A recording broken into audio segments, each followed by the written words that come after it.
All right, we're top of the hour, Mr. Humphrey. Let's get rolling. Awesome. Let's kick this off. I was just looking back. This is season 2 for those of you joining us for the first time, and this is episode 4. And what we're going to talk about today are using the color statuses that are in quick view to help identify why perhaps your system isn't running maybe as you've expected it to, or didn't run as expected. And oftentimes, Brandon, who's here with us today, Brandon's our chief technical support guru. A lot of calls that come into the factory can be solved in the field if everyone just knew how our color statuses worked, what they meant, and then how to go, maybe diagnose why the color is pink, for instance. So that's what we're going to talk about today. Quick introductions. You notice Dan's not with us. Dan is currently on another training call or training session. And we've got Chris Wright, our VP of Sales. Good morning. And Brandon in support, and myself, Andy Humphrey. And before we sort of really kick this off, Chris had an announcement about some additional training sessions that we have coming up. Definitely. Yes, we've got, training season in full swing right now. And we want to make sure that everybody knows that even though we're not doing in-person training this spring, we do have a series of virtual training sessions that are being conducted on a weekly basis through the month of March and then beyond if required. So you may have received a email with a link to train for virtual training sessions, but I'm going to drop a link to it in the chat so that you can sign up for it if you'd like to participate. And it's going to cover fundamentals as well as advanced concepts for baseline product use. And if you go through the 4-session series, then you will receive a baseline certificate of completion that's valid for 2 years, and you can earn 6 CEUs from the IAA for any of the certifications that you have. So strongly encourage you to participate, and hopefully you will follow the link that is just pasting into the chat now. If I can get it to go. And the cool thing is that these are live training classes. So I think everyone here knows that we have our online training that you can sign up for and take anytime. But these are special classes that Dan's producing, much like we are here, but in a smaller group environment that are live. So you have a chance to say, hang on, Dan, I got a question. You can sort of interact together. Yep. So and space is limited in each one to 15 so that there can be some good interaction between trainer and participants. But it's pretty flexible. There's morning and afternoon sessions that are available if you reference that PDF that I posted again into the chat. And you can sign up and get some more baseline knowledge under a couple things. We'll have to, I can work on this maybe during or find one. The link actually went to your hard drive. So be careful what you look at. And 2, it only went to us panelists. So. Oh, very good. Yeah. And you can copy that and figure out how we'll figure out a way to get you a link or to the PDF, as time goes on here. So Perfect. Why don't we officially kick this off and get really into the topic that we wanted to cover. And again, it has to do with the color statuses. And a lot of times, I've gotten dozens and dozens of calls like this where, the person may ask me, program 6 doesn't run. It just turns pink, for instance. Right. And so then we start thinking, okay, well, number 1, it turned to color. So yay, we have some information at the controller to work from. Doesn't necessarily tell us what the problem is, but at least it lets us know that there's something happening in the controller that's causing it not to run. It's not that, there's a ghost or it's broken or there's a bug or these things that we really want sometimes these rabbit holes that we go down to. There's some real information for us to troubleshoot with. And so is where, Brandon, we're going to kind of start with the list that you and Dan, kind of spoke about. We're going to kind of go in a specific order. So one of the things that you and Dan... Should I share my screen at this point? Because I've got the demo controller up that illustrates what we're talking about. So I can share that, and I'll make sure to not share it on my hard drive or whatever. Yep. You want to just maybe, Chris, quickly review the colors before we kind of get into some of the reasons and questions. All right. So those of you that have been using Baseline for some time understand that we try to provide you with some information at a glance so you can see immediately what is going on with your controller when you log into it. So when you log in, say, and you get to your maps view, you can see all of the icons placed on your map that color code, or you can see the same thing in quick view, right? So what do these colors mean? If you click on the hamburger menu up in the top left corner, you can scroll down and see status colors, and this will tell you what the different colors mean that appear in quick view or on the map or throughout the scheduling and devices as well. So if we've got active watering that's happening, then that icon or square or device is going to appear dark blue. If we're learning flow, it'll be a dark purple. If it's done and it's just idle, it'll be green, yellow waiting, light blue soaking, et cetera, et cetera. So you all can see that and you can read what the descriptions are, but it's a very convenient way for you to identify what may be happening with your controller at any given moment when you log in. So in this case here, we've got zones 1 through 36 that show activity on them currently, and that's what we want to address and talk about is what do those status colors mean? Because it may result in a behavior that you're not expecting, or could be confusing to you depending on how veteran of the user you are of the system, and that's when it spurs a lot of calls into tech support that to gain understanding of why my system isn't running. Yeah, great.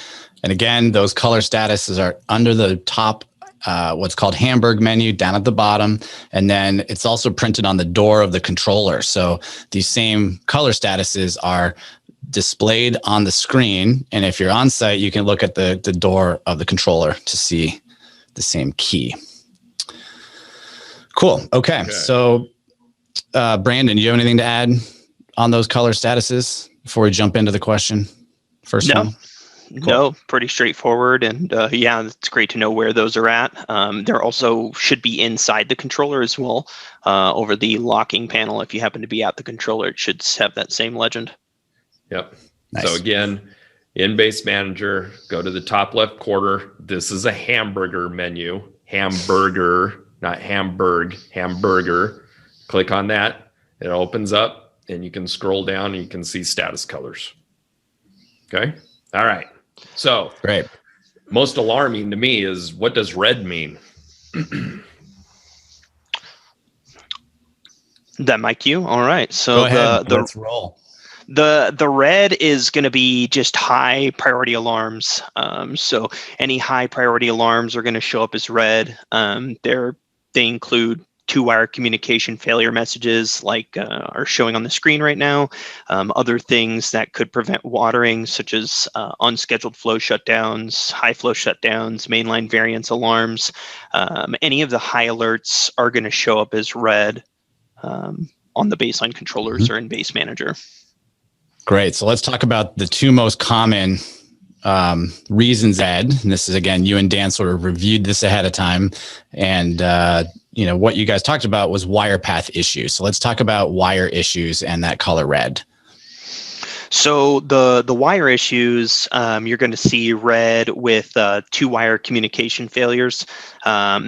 If you have open circuit, short circuit alarm for solenoids, those are going to be lower priority messages. But the two-wire communication failure messages, overcurrent messages, those would show up as red, being high priority. So the two-wire communication failure messages are just telling us that the controller can't communicate with the device in the field. It could be due to wire path damage, or it could be due to a device failure, or anything up until a controller failure if there happened to be a short in the field, and that short caused the two-wire circuit in the control board to be compromised. It could prevent any of the devices from communicating to the controller.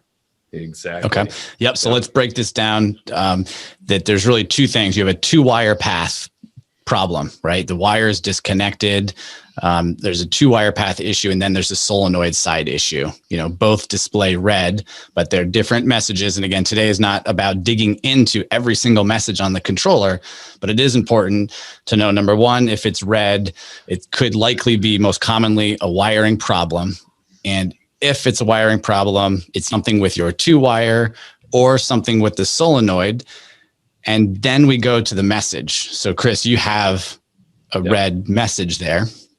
Yep. So if I look at the messages to the right of the zone status indicator, it says zone 1, turf rotor, south of house, okay, unable to talk with this device.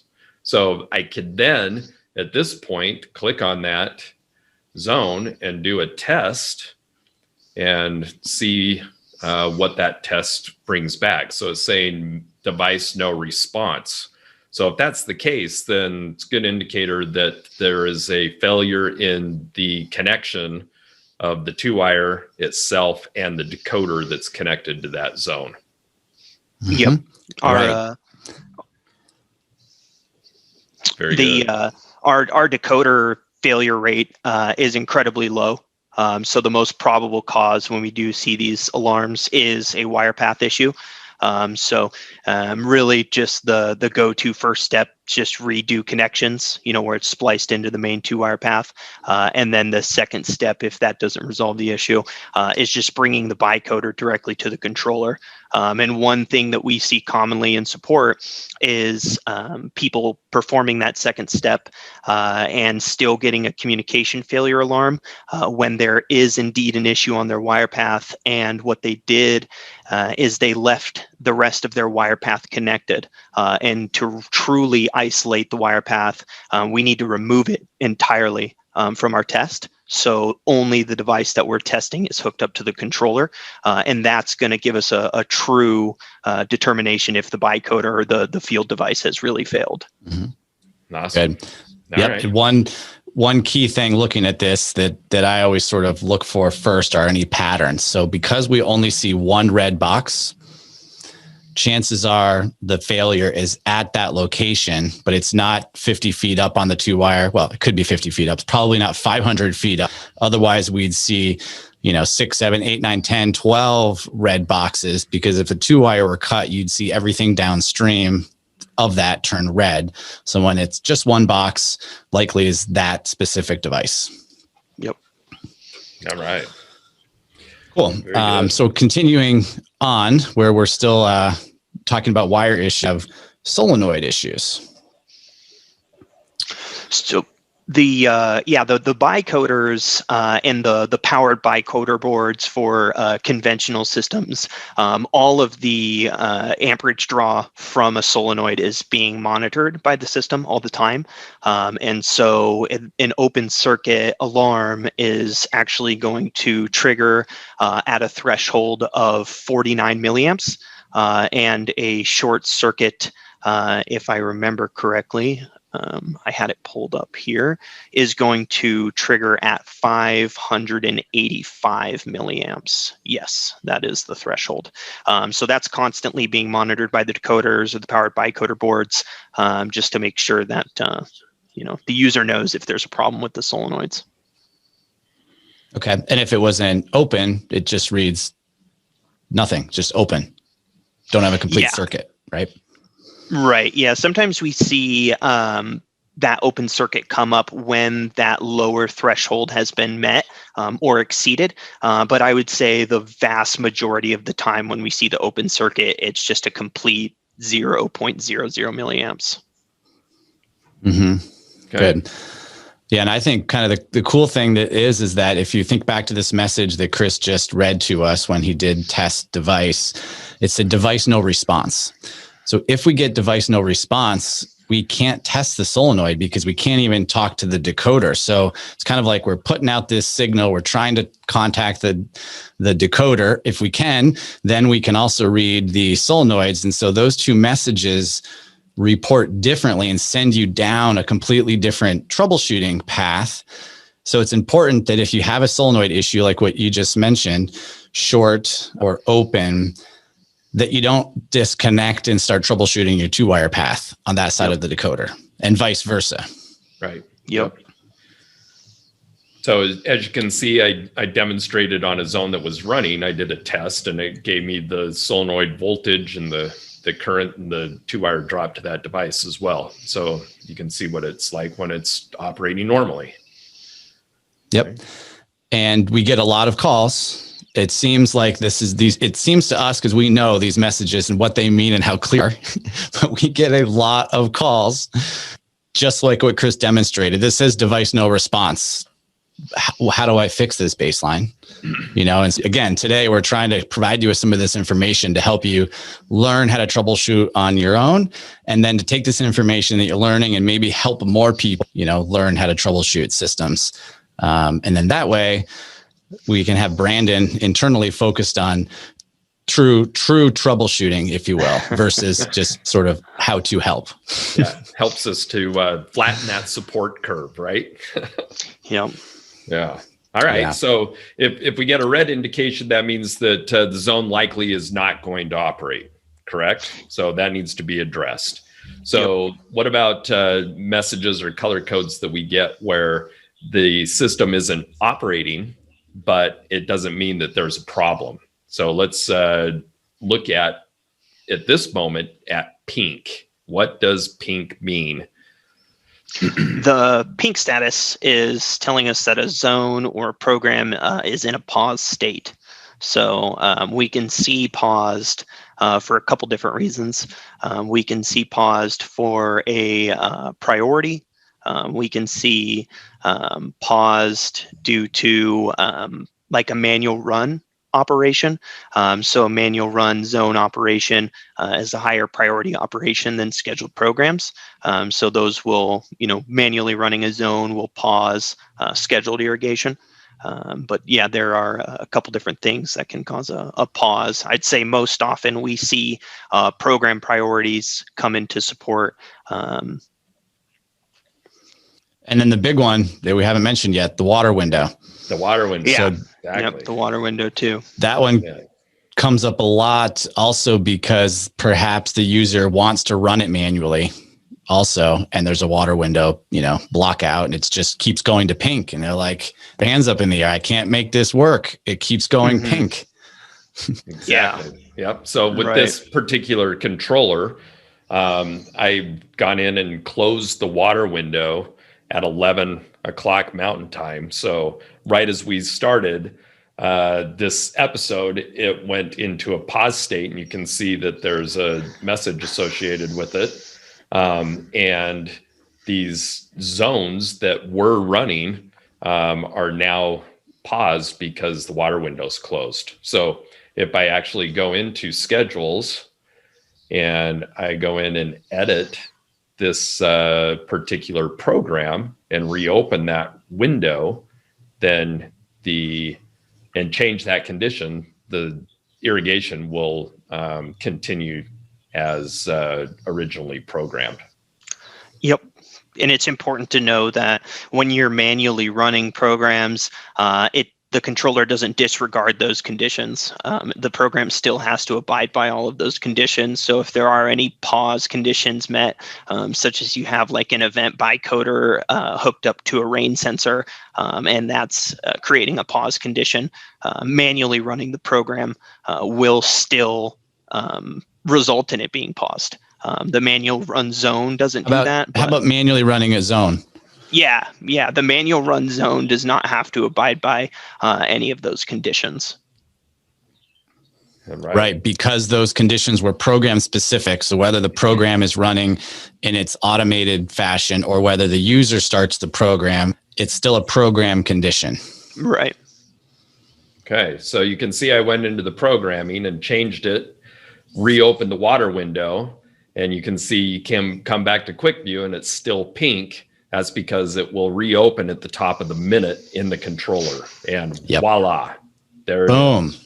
Okay, so I've resumed watering of my schedule, and now zones 3 and 4 have kicked back on. They're actively watering currently, along with zones 35 and 36. Okay. Yep, so we kind of covered water windows. You just unlocked it. We showed that. Brandon, you spoke about the rain sensor. If it was hooked directly to a program, that's one way. And let's talk about that for just a quick second. You can go in and disable either global commands or just take off that condition in the program. If you want to water it and the rain sensor is triggered, you could just go into that program, remove that condition, and then it'll water. Yep. Correct. Yep. And then let's do a quick reminder on priorities, because you did speak to that, but I think it's a good time to just remind people what they are, how they work, and maybe if they should even necessarily use them, leave them by default. So let's just cover that real quick. Yeah, so the program priorities are just exactly what they sound like. If you have a program that you have a higher priority on than another, it will actually, if there's any sort of conflict within the controller, it will, just act as a fail-safe so that higher priority program runs over the lower ones.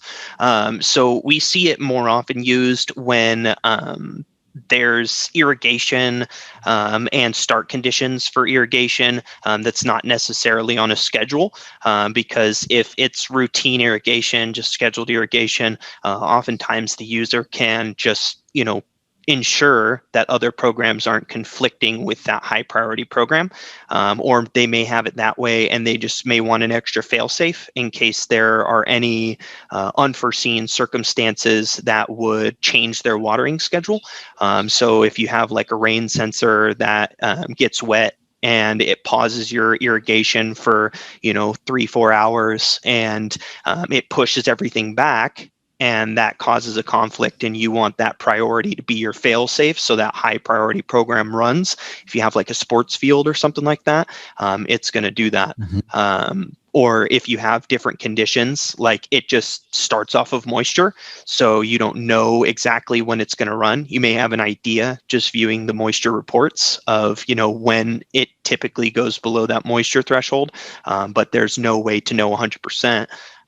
So it's just going to allow you to have that added peace of mind that that program is going to run before others do, because if other lower priority programs are running, it will pause them so it can irrigate. And then if other lower priority programs want to start while that program is running, they won't. They'll just sit in a waiting state until that program's finished. And there's one key thing to remember that does sometimes confuse, I guess this is good to say because it may not run the way someone had expected it to run, right? And if correct me if I'm wrong, but the higher priority program runs all by itself, right? It's not a guarantee running, it's a guarantee that runs, but it runs solo.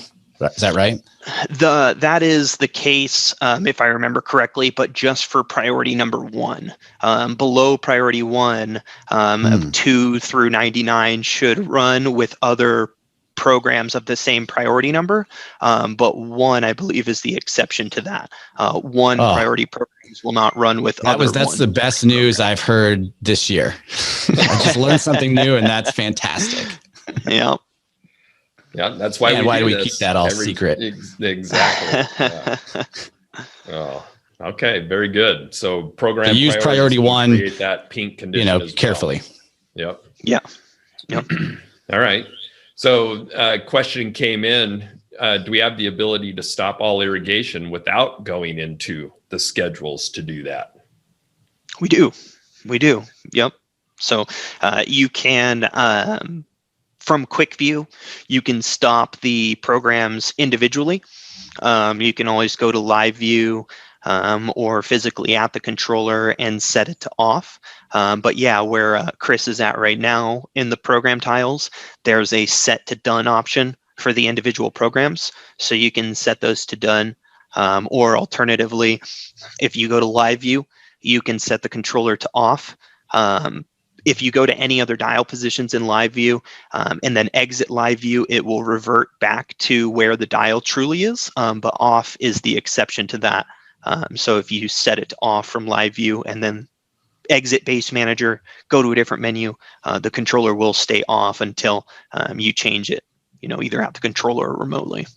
Okay, so if I click set to done on this program, then I'm going to see a difference in my zone status once that updates, right? So it'll stop that watering.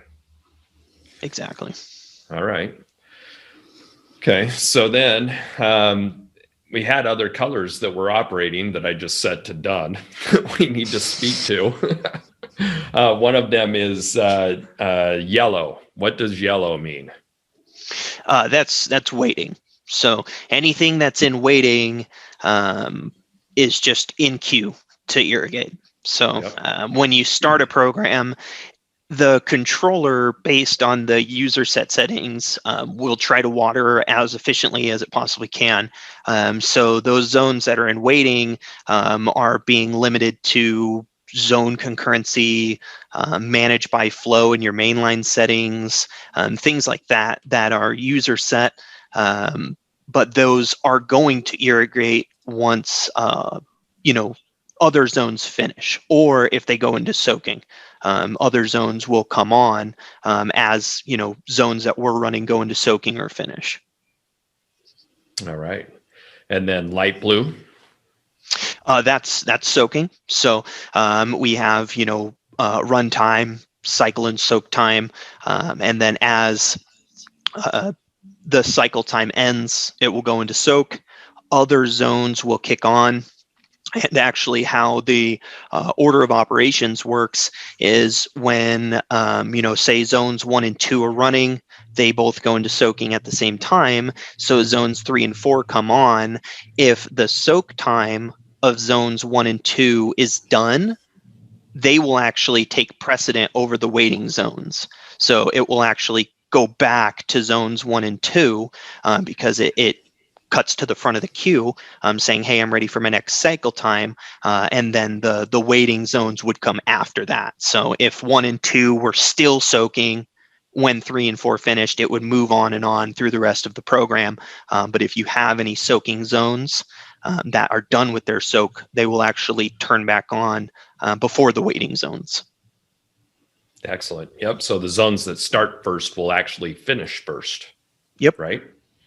Rather than running all the way through all of the zones assigned to that program and running their first cycle sequentially through those zones. It'll start with zone 1, for example, and finish with zone 1 before it may water zone 12 that may be part of that. Yep. And what do we call that? What's the fancy word? Intelligent cycle and soak. Cycle and soak. That's right. Okay. Jim was asking you to scroll back down real quick. I don't know what you're wanting to see, Jim, but there you have it. Okay. That answers your question, Jim. All right, gentlemen. And Chris, we forgot to ask Dan what's on deck for next week. So I honestly don't know. I'm right there with you. I'm not sure what's on deck for next week either. It'll be something really good though. Promise you that. And it'll post on our Instagram page and in Facebook and LinkedIn, I believe, as well. So if you're following us on social media, you'll get informed what the topic is for next week. And we certainly appreciate your participation this week. Hopefully it was some good information, especially as we're starting to go into startup season pretty soon. And when you log into your controllers or turn them back on, you may get some color coding that you have questions about. So hopefully this was good information for you. I'm going to reiterate and I did find again. a link. Yep. Yeah, I And found a you link put to in the baseline store. a correct link to the virtual training sessions that are happening. And we encourage you all to register for one of those series. Again, it's registering for 4 different classes that happen over a 4-week period. You take one at a time, and then you get your certificate of completion and earn 6 CEUs for your IA accreditations. So with that, we are at the bottom of the hour, and we are going to sign off. Thank you for participating in another great Tech Talk Tuesday episode, and we will be back next week, same place, same time. Thanks for having me, guys. Good stuff, guys. Thanks for joining us. Appreciate your Have input. a good week. All right. Bye. Bye-bye.